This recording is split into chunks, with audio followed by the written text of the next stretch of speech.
அனைவருக்கும் வணக்கம். எங்கள் அரசு உயர்நிலைப்பள்ளி அருவங்காட்டில் 7ஆம் வகுப்பு படிக்கும் மாணவர்கள். என் பெயர் KS தர்ஷினி. இன்று நாங்கள் SCDP ப்ராஜெக்டுக்காக ஒரு கருவியை உருவாக்கியுள்ளோம். அசுத்தமான தண்ணீரிலிருந்து சுத்தமான தண்ணீரை உருவாக்குதல். எங்கள் குழுவின் பெயர் ராமன் கிளப். இப்பொழுது அதன் பயன்கள் செயல்படுவது எப்படி என்பதெல்லாம் எங்கள் மாணவிகள் காட்டுவார்கள். என் பெயர் ஜே ரக்ஷிதா. என் பெயர் பி ஜனனி. இதை வீட்டில் எளிமையாக செய்யலாம். இதற்கு தேவையான பொருட்கள் பஞ்சு, மண், வெள்ளை துணி, குட்டி ஜல்லி, தண்ணீர், அடுப்புக்கறி ஆகியவற்றை பயன்படுத்தி இதை செய்யலாம். இதில் நாம் அசுத்தமான தண்ணீரை ஊற்றும் பொழுது மணல், ஜல்லி ஆகியவை அசுத்தத்தை கடத்தி கொண்டு நமக்கு சுத்தமான தண்ணீரை தருகிறது. இப்பொழுது தண்ணீரை ஊற்றுவார்கள்.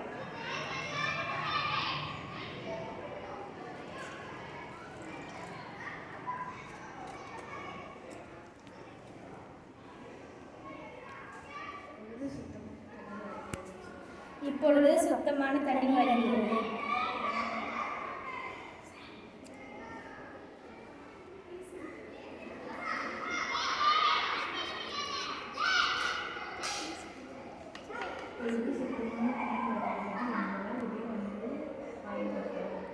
இப்போது இதே சுத்தமான தண்ணி வருது. உங்கள் வீட்டில் ஏதாவது கெட்ட தண்ணி இருந்தால் இது மாதிரி நீங்கள் பயன்படுத்தலாம். தூய தண்ணியாக மாற்றி பயன்படுத்தலாம். என் பெயர் வி ஸ்ரீ. கண்ணீர் பயன்கள். சுற்றுச்சூழல் மாசடைந்து இருப்பதால் நாம் குடிக்கும் தண்ணியும் மாசடைந்து இருக்கிறது.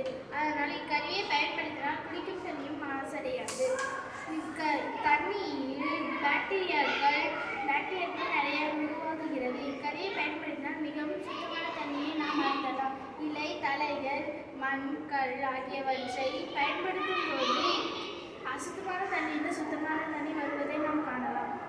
என் பெயர் எம் கிருஷ்ணா. நான் 7ஆம் வகுப்பு படிக்கிறேன். எங்கள் குழுவின் பெயர் ராமன் கிளப். இப்பொழுது நான் எடுத்துக்கொண்ட தலைப்பு கருவியை உருவாக்கப்பட்ட காரணம். மலை, காடு ஆகிய இடங்களில் தண்ணி அசுத்தமாக உள்ளதால் இக்கருவியை பயன்படுத்தி நாங்கள் தண்ணிகளை சுத்தப்படுத்தி நாங்கள் பருகலாம் அல்லது வேறு வேலைகளை செய்யலாம். குழந்தைகள் விளையாடும் போது கற்கள், மணல் ஆகியவற்றை குடத்தில் போடுவதால் தண்ணி அசுத்தமாக உள்ளது. இக்கருவியை பயன்படுத்தி தண்ணி சுத்தமாக வருவதை காணலாம்.